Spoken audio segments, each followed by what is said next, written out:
தமிழ்நாட்டுல ஒரு சில வாரங்களுக்கு முன்னாடி மகளிர் உரிமை தொகை 5000 ரூபாய் கிரெடிட் ஆச்சு. இப்போ முதல்வர் ஸ்டாலின் அவர்கள் புதுசா ஒரு அறிவிப்பு கொடுத்திருக்காரு. முதியோர்கள், கைம்பெண்கள், திருநங்கைகள், மாற்றுத்திறனாளிகள் பராமரிப்பு நிதி, அதுக்கப்புறம் மீனவர்களுக்கு அந்த கோடைக்கால நிதி, தேயிலை தொழிலாளர்களுக்குன்னு சொல்லிட்டு இப்போ இந்த கோடைக்கால நிதியும் சிறப்பு கால நிதியும் அதே மாதிரி அவங்களுக்கு நார்மலா வழங்கப்படக்கூடிய நிதியோட சேர்த்து மொத்தமா கிரெடிட் பண்ணிருக்கோம், மொத்தமா வரவு வைக்கப்பட்டது அப்படின்னு சொல்ற ஒரு இன்ஃபர்மேஷன் வருது. சோ அதெல்லாமே யாருக்கு கொடுத்திருக்காங்க, எவ்வளவு அமௌண்ட் கொடுத்திருக்காங்க, நார்மலா எவ்வளவு கொடுப்பாங்க, இப்போ ஸ்பெஷல் அமௌண்ட் எவ்வளவு கொடுத்திருக்காங்க, மொத்தமா எவ்வளவு கிரெடிட் ஆயிருக்கு, வராதவங்க என்ன பண்ணணும், எங்க அப்ளை பண்ணணும், என்ன மாதிரியான டாக்குமெண்ட்ஸ் எல்லாம் எடுத்துட்டு போகணும் அப்படின்றத இந்த ஃபுல் வீடியோல பார்க்கலாம். ஒரு சில வாரங்களுக்கு முன்னாடி மகளிர் உரிமை தொகை 5000 ரூபாய் அவங்களோட அக்கௌண்ட்ல கிரெடிட் ஆச்சு. சோ இது மகளிர் உரிமை தொகை, அதாவது ரேஷன் கார்டுல பெண் தலைவரா இருக்கக்கூடிய மகளிருக்கு 5000 ரூபாய் கிரெடிட் ஆச்சு. அது நம்மளுக்கு எல்லாருக்குமே தெரியும். மாசம் 1000 ரூபாய் கொடுக்க வேண்டிய அந்த 1000 ரூபாயும் பிளஸ் 2 மாசத்துக்கு சேர்த்தும் அதே மாதிரி 2000 ரூபாய் சிறப்பு நிதியா மொத்தம் 5000 ரூபாய் கிரெடிட் ஆச்சு அப்படின்ற மாதிரி நம்மளுக்கு எல்லாருக்குமே தெரியும்.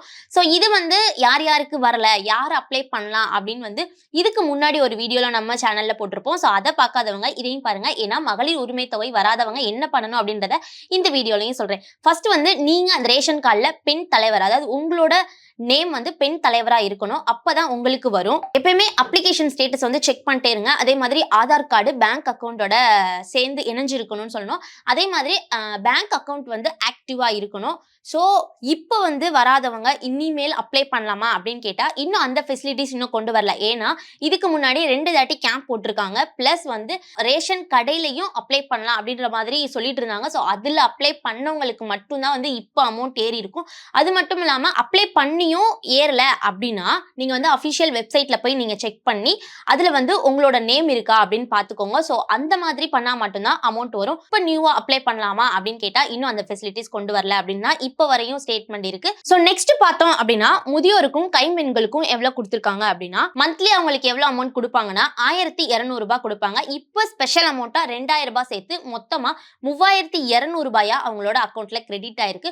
சோ இதனால எத்தனை பேர் பயனடைஞ்சிருக்காங்க இதுவரையும் அப்படின்னா 29,29,000 பேர் இதுவரையும் இந்த ஸ்கீம்ல அப்ளை பண்ணி பயனடைஞ்சிருக்காங்க. அது மட்டும் இல்லாம இதோட மொத்த கவர்மெண்ட் செலவு எவ்வளவு ஆயிருக்கு அப்படின்னா சுமார் 937 கோடி இதளவு செலவாயிருக்கு அப்படின்ற மாதிரி தான் கணக்கு சொல்றாங்க. சோ இந்த அமௌண்ட் உங்களோட அக்கௌண்ட்ல இன்னும் கிரெடிட் ஆகல, உங்களுக்கு இன்னும் பணம் வரல அப்படின்னா ஃபர்ஸ்ட் நீங்க செக் பண்ண வேண்டியது என்னன்னா சோசியல் செக்யூரிட்டி பென்ஷன் லிஸ்ட்ல உங்களோட நேம் இருக்கான்னு ஃபர்ஸ்ட் நீங்க செக் பண்ணிக்கோங்க. அதுக்கப்புறம் உங்களோட பேங்க் அக்கௌண்ட் அப்டேட்டா இருக்கான்னு செக் பண்ணிக்கோங்க.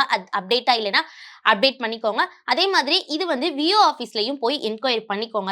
இதுக்கு நீங்க எப்படி அப்ளை பண்ணணும் அப்படின்னா நீங்க விஓ ஆஃபீஸ்லயும் அப்ளை பண்ணலாம். அதே மாதிரி தாலுகா ஆஃபீஸ்லயும் அப்ளை பண்ணலாம். நீங்க இ சேவை மையத்துல கூட அப்ளை செய்யலாம். அந்த மாதிரி அப்ளை பண்ணும் போது என்ன மாதிரியான டாக்குமெண்ட்ஸ் எடுத்துட்டு போகணும் அப்படின்னா ஆதார் கார்டு, ஏஜ் ப்ரூஃப்காக வேணும். So ration card, bank account எடுத்துட்டு போய் இந்த ஸ்கீமுக்கு நீங்க அப்ளை பண்ணிக்கோங்க. சோ நெக்ஸ்ட் பார்த்தோம் அப்படின்னா மாற்றுத்திறனாளிகளுக்கு இப்போ அமௌண்ட் கிரெடிட் ஆயிருக்கு. அது மந்த்லி அவங்களுக்கு எப்பயுமே 1500 ரூபாய் மந்த்லி கிரெடிட் ஆகும்.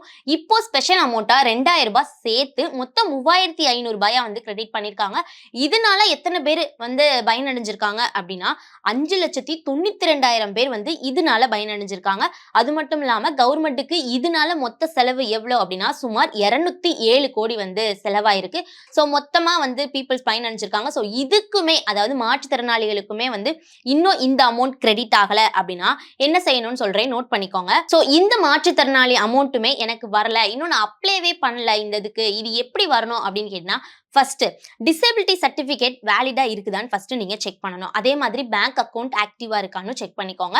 வெல்ஃபேர் ஆஃபீஸ்ல என்கொயரி பண்ணிக்கோங்க. நீங்க இதுக்கு முன்னாடியே அப்ளை பண்ணிருந்தீங்க, எனக்கு இந்த அமௌண்ட் வரல அப்படின்னா நீங்க வெல்ஃபேர் ஆஃபீஸ்ல போய் நீங்க செக் பண்ணி என்கொயரி பண்ணலாம். ஏன் வரல அப்படின்னு சொல்லிட்டு அவங்ககிட்ட ரீசன் கேட்கலாம். இது நீங்க புதுசா அப்ளை பண்ணணும் அப்படின்னா டிஸ்ட்ரிக்ட் டிஃபரண்ட்லி ஏபிள்டு வெல்ஃபேர் ஆஃபீஸ்ல நீங்க அப்ளை பண்ணலாம். அதே மாதிரி இ சேவை மையத்திலே நீங்க அப்ளை பண்ணலாம். அப்ளை பண்ணும் போது என்னென்ன டாக்குமெண்ட்ஸ் கொண்டு போகணும் அப்படின்னா டிசபிலிட்டி சர்டிஃபிகேட் ரொம்ப கட்டாயம். ஸோ இந்த ஸ்கீம்க்கு வந்து அப்ளை பண்றப்போ டிசபிலிட்டி சர்டிஃபிகேட் ரொம்ப முக்கியம். எப்பயும் போல ஆதார் கார்டு, ரேஷன் கார்டு, அப்புறம் பேங்க் அக்கவுண்ட். ஸோ இதெல்லாம் வச்சு நீங்க வந்து அப்ளை பண்ணலாம். இ-சேவை மையத்திலே நீங்க அப்ளை பண்ணலாம். ஸோ நான் சொன்ன இந்த 2 இதுலயுமே நீங்க வந்து போய் அப்ளை பண்ணலாம். ஸோ வராதவங்க நீங்க இப்பயே போய் அப்ளை பண்ணி இந்த அமௌண்ட்டை நீங்க யூஸ் பண்ணிக்கலாம். நெக்ஸ்ட் வந்து மாற்றுத்திறனாளிகளை பார்த்துக்கக்கூடிய அவங்க குடும்பங்களுக்கு வந்து அமௌண்ட் கொடுத்துருக்காங்க. எப்பயுமே அவங்க குடும்பத்துக்கு எவ்வளவு அமௌண்ட் கொடுப்பாங்க? நார்மலா மந்த்லி 2000 கொடுப்பாங்க. இப்போ ஸ்பெஷல் அமௌண்ட்டா 2000 சேர்த்து 4000 வந்து அவங்களோட பராமரிப்பு தொகையை அவங்களோட ஃபேமிலிக்கு கொடுத்துருக்காங்க. ஸோ இதனால எத்தனை ஃபேமிலிஸ் வந்து யூஸ்ஃபுல்லா இருந்திருக்கு அப்படின்னா 2,58,000 ஃபேமிலிஸ் இதுவரையும் இந்த பணம் வந்து வாங்கியிருக்காங்க.